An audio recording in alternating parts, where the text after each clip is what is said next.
they didn't want us taking pictures. I don't know, but that's what we were told. And so, since I was unable to take pictures, I went ahead and I purchased this book about it. It's got lots of pictures of what we saw and information that we heard from the tour guides. We did an extended tour, and so we got to view all this of the main house.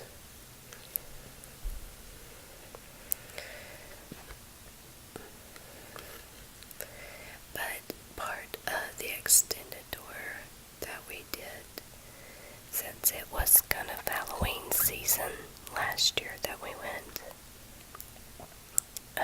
they took us through the attic, or not the attic, I'm sorry, the basement, and some of the other areas that they don't normally tour.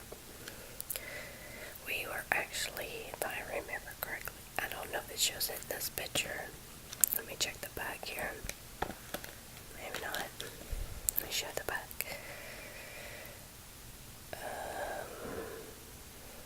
But we were out on a little walkway area where we could stand right by these little towers here.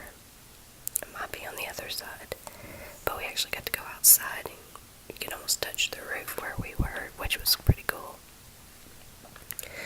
The house itself is very beautiful, and at the time that it was built, it was in the middle of a field, but now it's quite a busy little area around it, so lots of cars and stuff. We got to walk through the garden afterwards, which was really neat. We had a lot of fun. So, let me go ahead and show y'all some of the book. Here we go.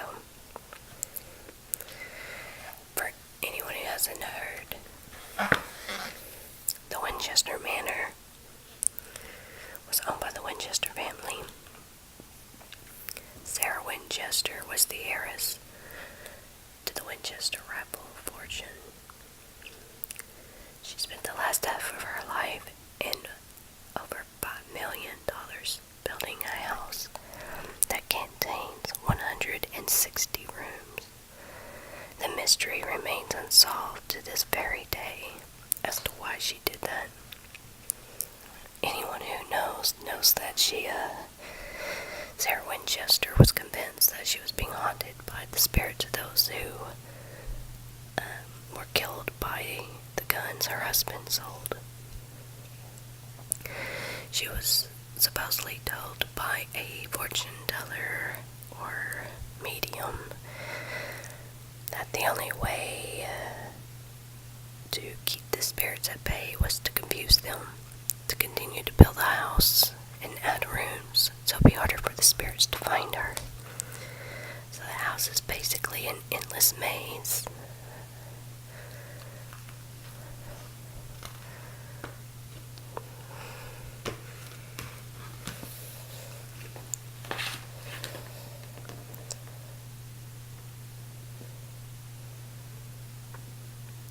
You can see how it's all stretched way out.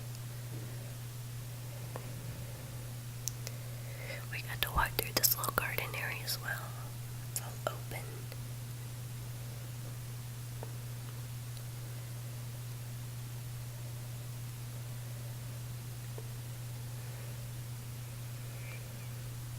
I believe that the extra tour we took us out around in this area, if I remember correctly.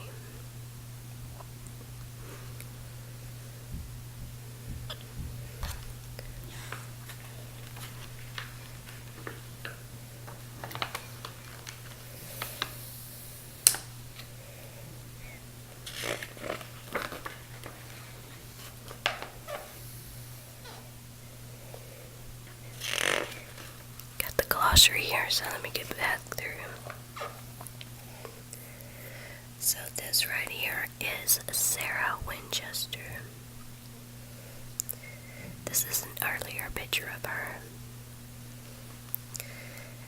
I believe this was the last known picture of Sarah Winchester before she passed away. She was in her 80s, I believe. I'll read up on it here in just a moment.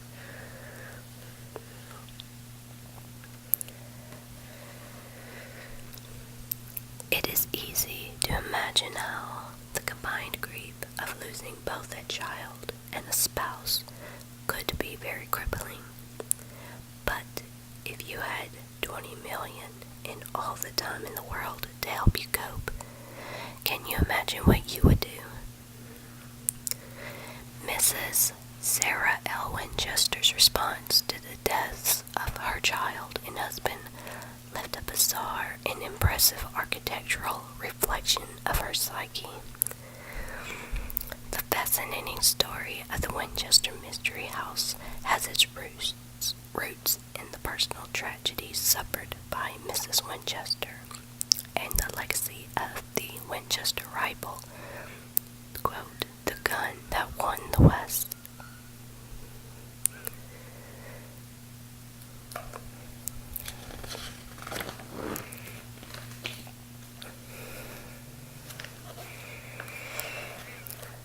So, Mrs. Winchester's husband, right here,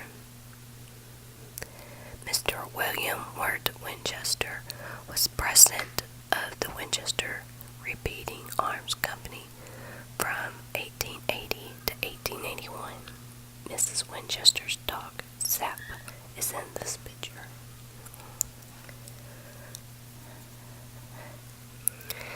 And this is kind of what I was telling you here.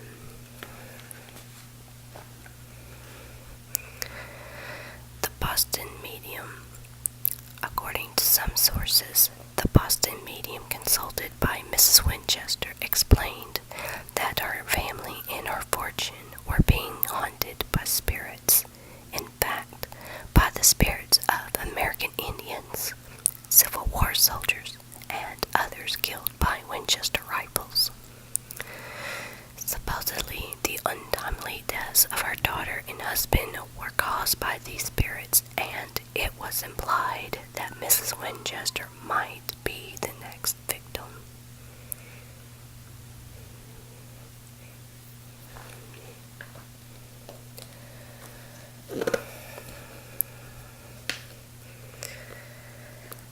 However, the medium also claimed that there was an alternative. Mrs. Winchester was instructed to move west and appease the spirits by building a great house for them. As long as construction of the house never ceased, Mrs. Winchester could rest assured that her life was not in danger. Building such a house was even supposed to bring her eternal life. On a more practical note, maybe a change of scenery and a never-ending hobby were just what Mrs. Winchester needed to distract her from her grief.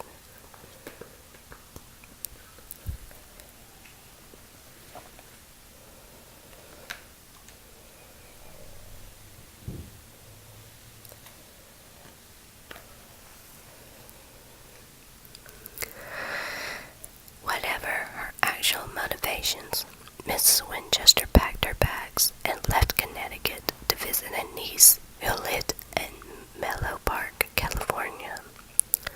While there, she discovered the perfect spot for her new home in the Santa Clara Valley. In 1884, she purchased an unfinished 8-room farmhouse just 3 miles west of San Jose, and over the next 38 years, she produced the sprawling complex we know today as the Winchester Mystery House.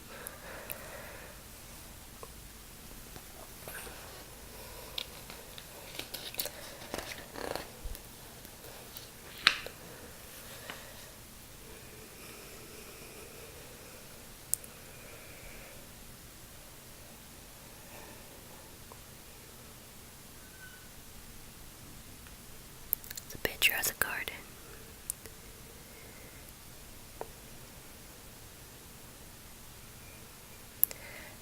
picture over the fireplace in the above alcove of Mrs. Winchester's bedroom above was one of only 3 mirrors allowed in the entire house. This old postcard right illustrates the beauty of the Winchester house and gardens at the turn of the century.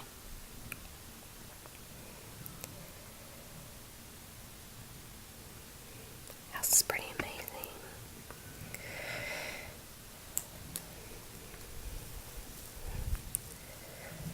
Mrs. Winchester's bedroom on the left is where she died in 1922. The original furniture was sold after her death. The Winchester Clinic still exists in Connecticut at the Yale New Haven Medical Center. And we did see this room during our tour. It's one of the first stops. It's a shame all of her belongings were sold so quickly after she passed away.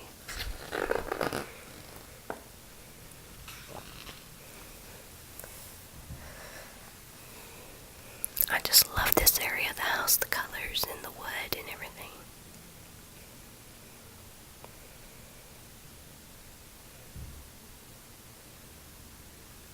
All the stained glass is so beautiful. All the little intricate designs.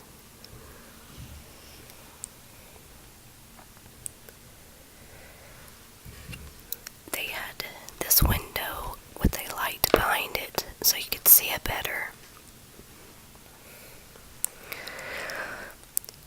The description below says, "This beautiful art glass window above is the most expensive in the house and was purchased through Tiffany's of New York.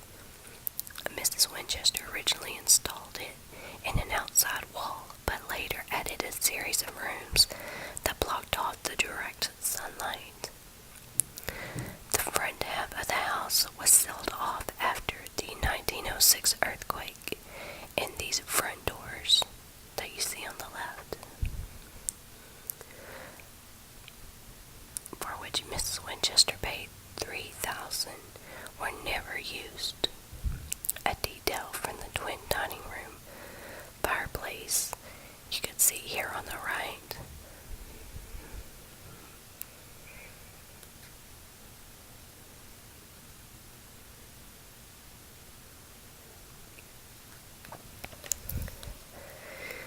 We got to hang out in the sitting room. I believe that is this area right here before our second tour of the house.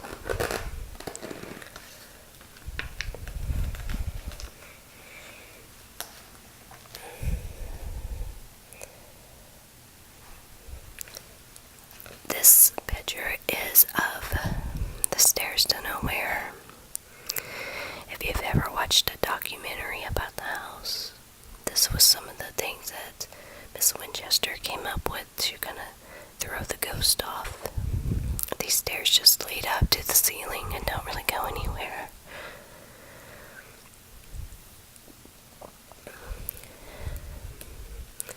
Then we also have these stairs here.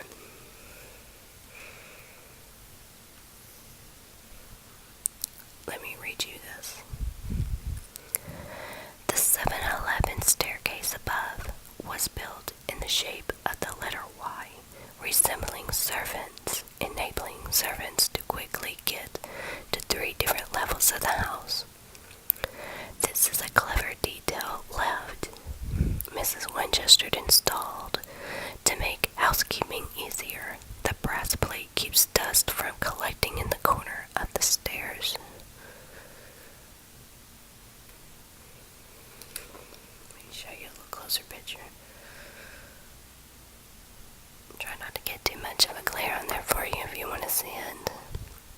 Maybe you're asleep, I don't know.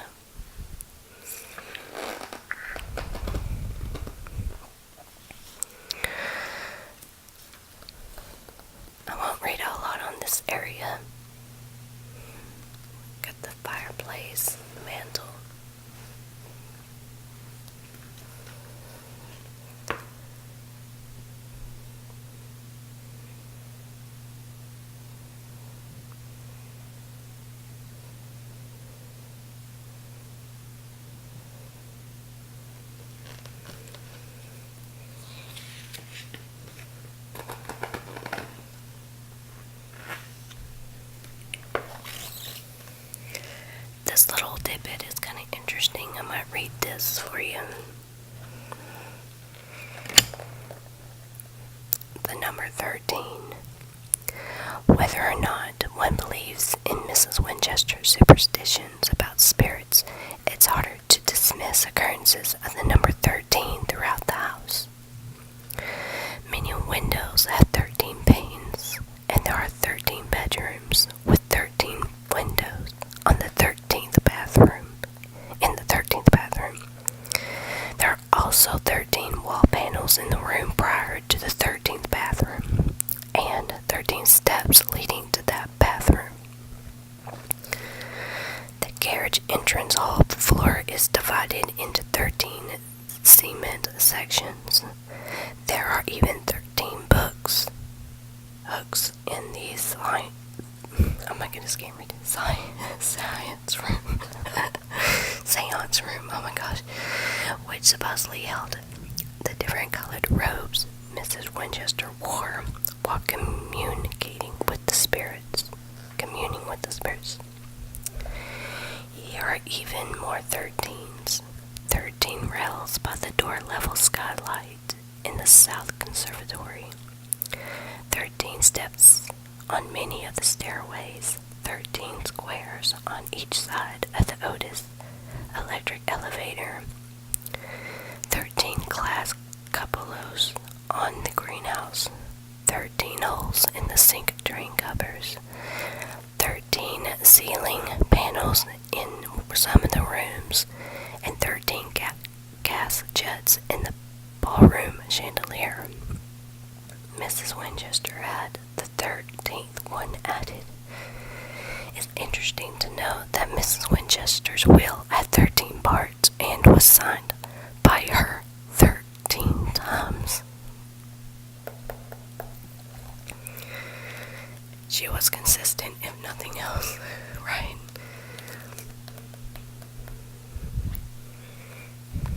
I love stained glass stuff, so I I've been looking at a lot of this.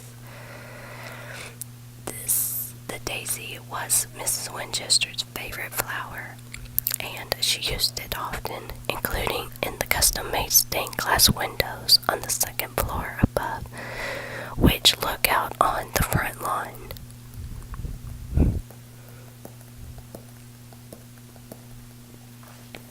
We saw this. I remember seeing this room here.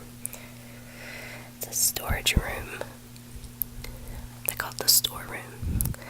The $25,000 storeroom displays many of the fine materials that Mrs. Winchester purchased at the time of her death in 1922.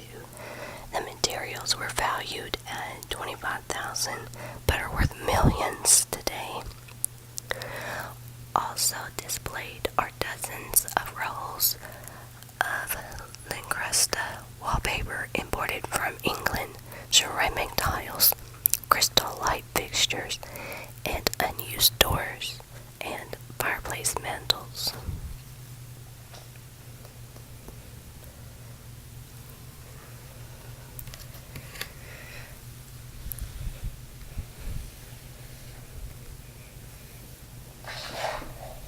Apologize for the noise.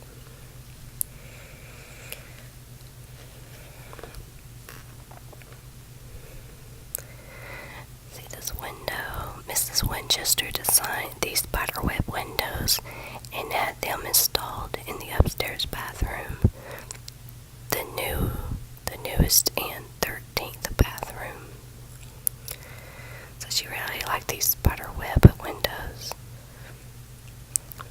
Pretty neat looking in person.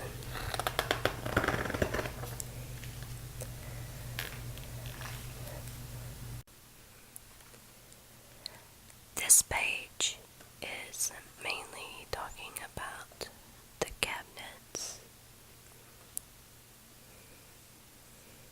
As you can tell, some of the cabinets are more or less a door.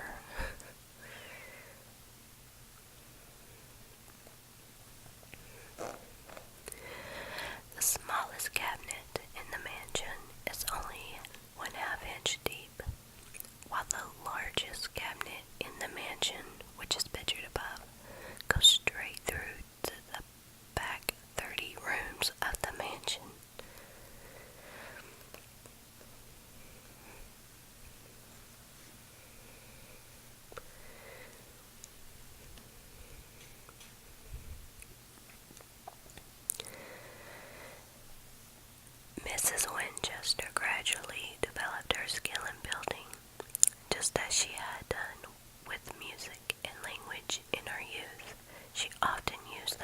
culinary innovations in her home.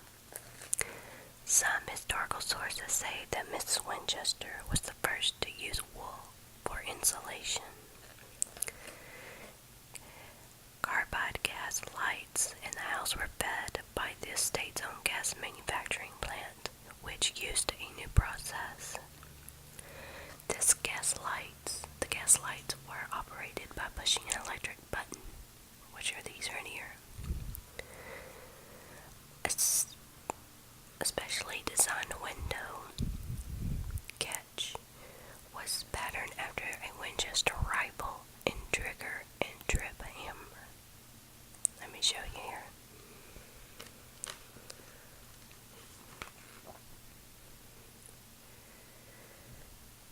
So she used the same kind of design as the Winchester rifle for holding doors open as a doorstop, I guess.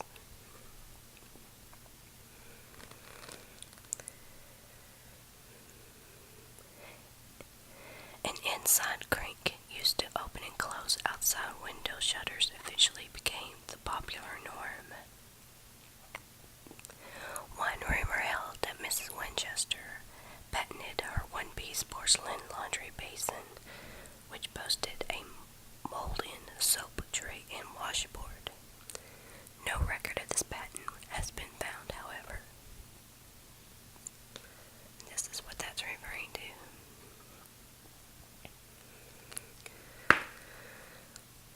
Window drip pans and sink subfloor were installed in the North Conservatory so that when plants were watered, the runoff could be captured and directed by a series of drain pipes to the garden below. And that's the pipes you see here.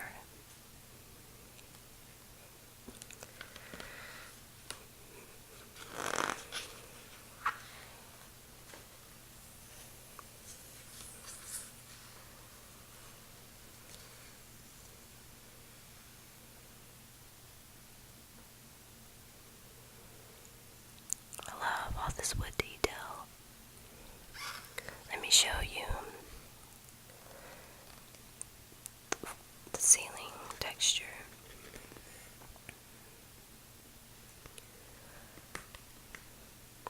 I love all these little designs right here.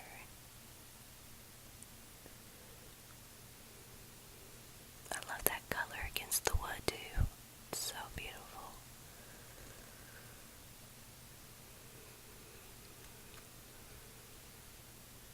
These were the gas chandeliers.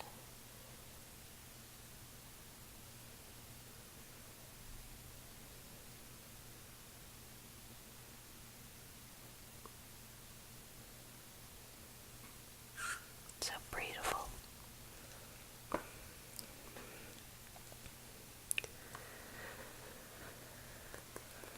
me show you this fireplace here as well.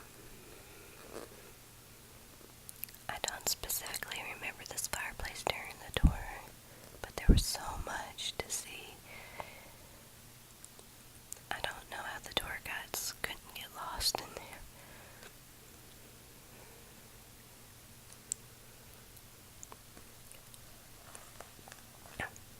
The Hall of Fires.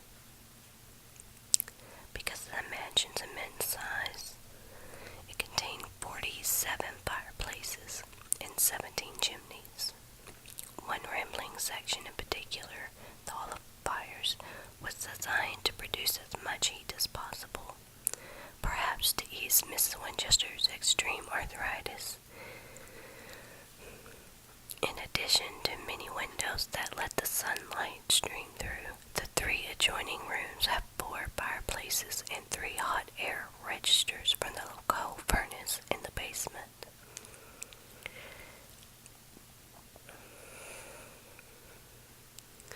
We did get to see the furnace during our basement tour. They showed us where they would load up the coal.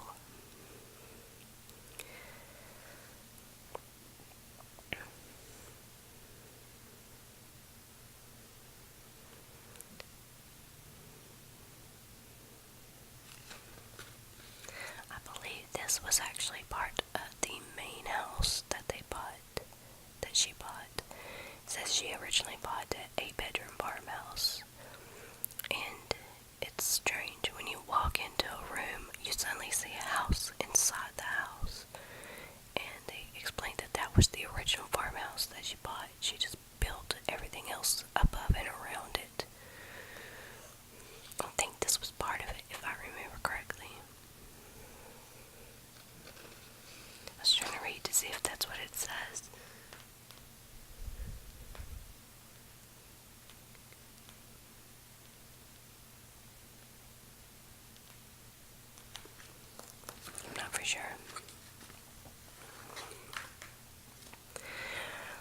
This was my personal favorite room,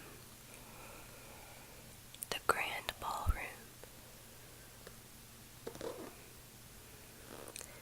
They actually had it roped off to where you could just kind of walk into the entrance of the room, but you couldn't walk into the room.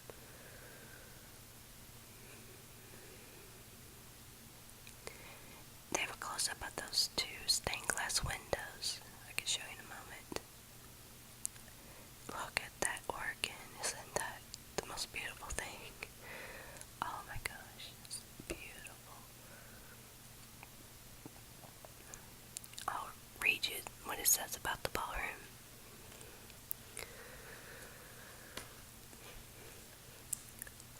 Mrs. Winchester's elegant grand ballroom is built almost entirely without nails.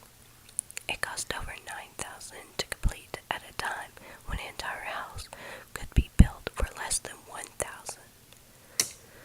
The silver chandelier is from Germany, and the walls and parquet floor are made of 6 hardwoods: mahogany, teak, maple, rosewood, oak, and white ash.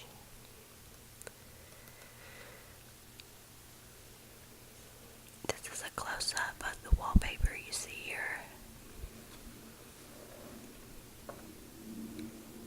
Gold and red together is so beautiful.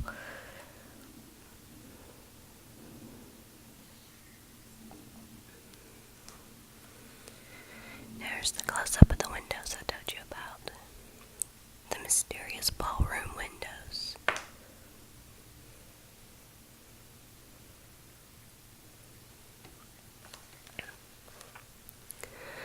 The most curious element of the grand ballroom are the 2 leaded stained glass windows, which inscribed with a quote from Shakespeare. The first, wide unclasp at the table of their thoughts, is for Troilus and Cressida. Forgive me if I say those wrong. The lines are spoken by Ulysses, and referred to Cressida's sometimes flirty nature. The second, these same thoughts people this little world, is from Richard II. The imprisoned Richard means that his thoughts people the small world of his confinement. Nobody knows for certain what these lines meant to Mrs. Winchester. While they apparently held some special meaning for Mrs. Winchester, their significance remains a mystery to this day.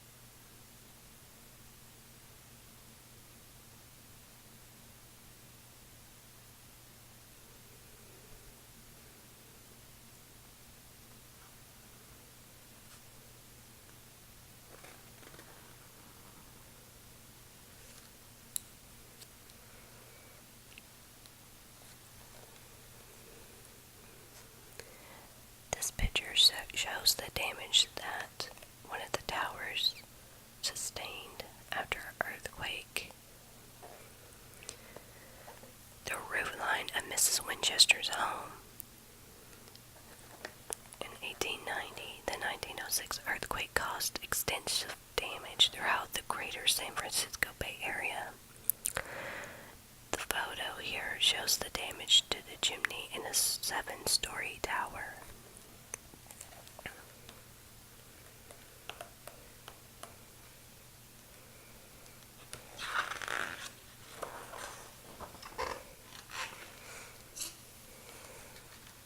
I won't read a whole lot about the gardens.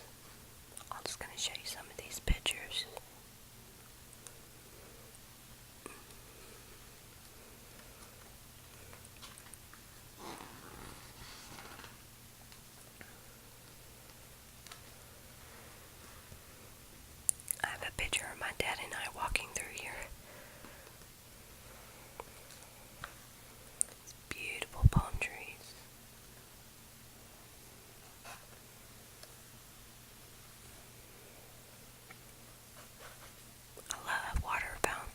so relaxing.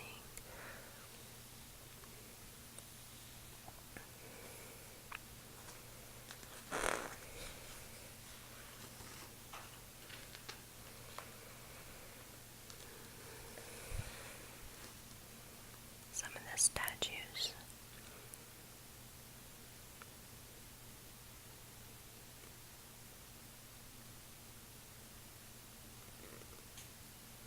Miss Winchester had her own dehydrator that she would use for fruit. That's what these are for.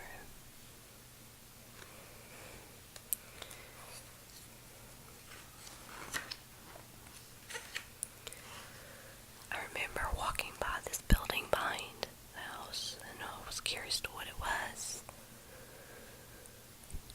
But it's where Miss Winchester's foreman, John Hanson, and his wife and 2 sons lived for many years. The 4th floor balcony provides a bird's-eye view of the outlying buildings in the central gardens. And that's what this picture down here shows. Kind of looks like a little half moon, doesn't it?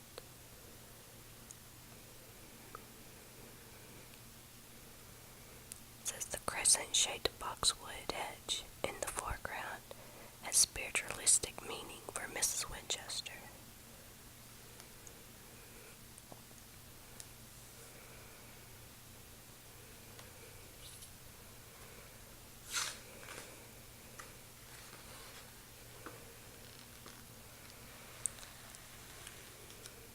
This was kind of an interesting area of the house that we walked through. Let all the light in to the house for areas inside where she grew plants.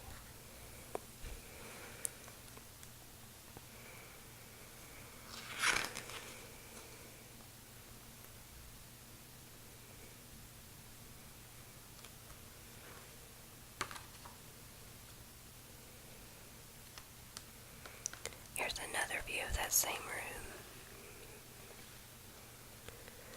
We walked around this area, and inside here is like a door that can open and close. It's like a door in the floor. Kind of odd.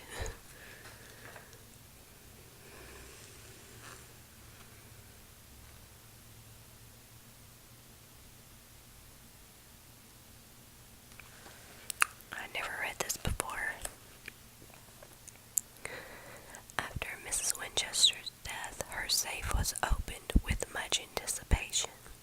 However, no fortune was found within, only reminders of her deceased husband and daughter. The safe contained fishing lines, newspaper clippings, socks, underwear, and a lock of baby's hair in a tiny purple velvet box. The New Haven newspaper clipping along with it was from the obituaries and read, Winchester, in this city, July 24th, 1866. Annie Party, infant daughter of William Wirt and Sarah L. Winchester. Oh, that's so sad. Those were her treasures. They belonged in a safe.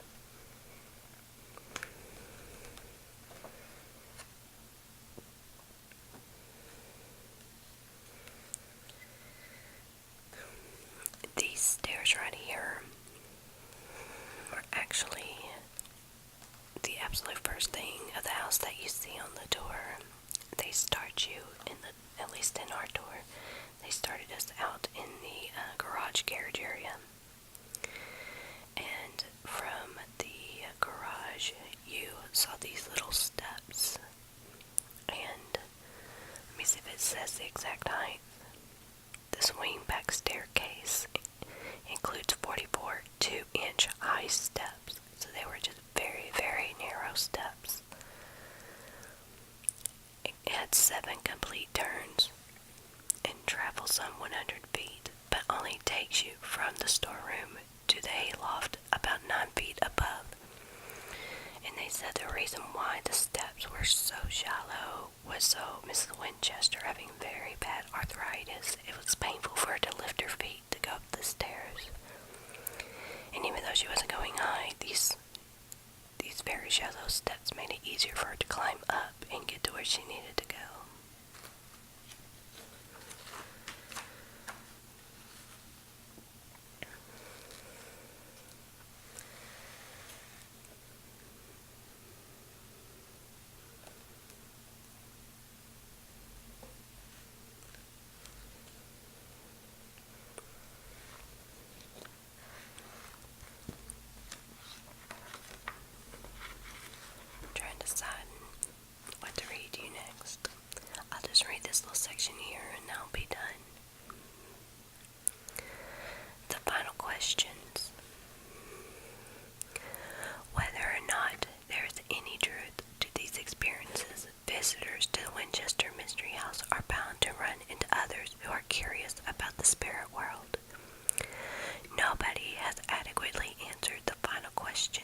oddest houses.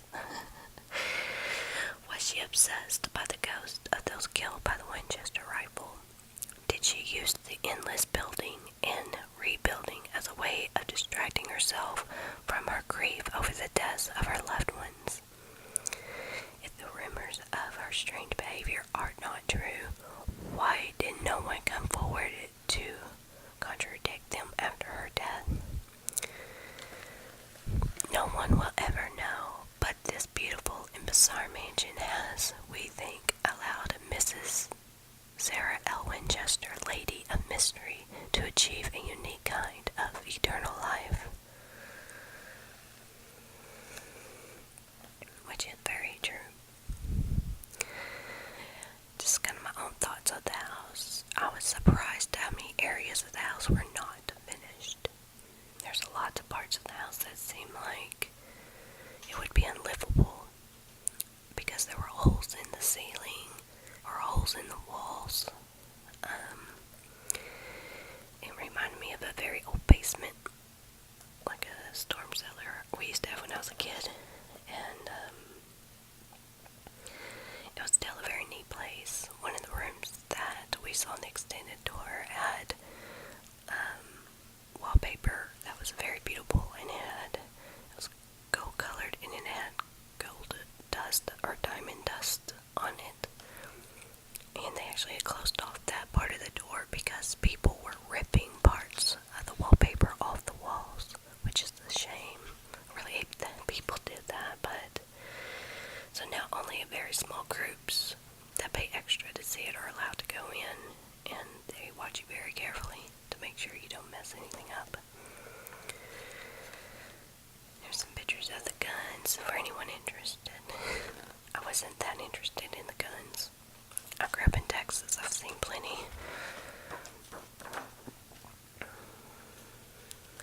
There's another angle of the house. This is the front area, the fountain. All this area is just busy street.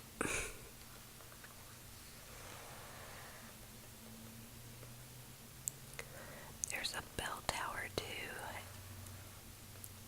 There's probably somebody out there that knows more about this place than me that could tell you exactly where it's at. It might have been in the other picture. I was thinking it was further down this way, but so there you have it, guys. Just kind of giving you some highlights from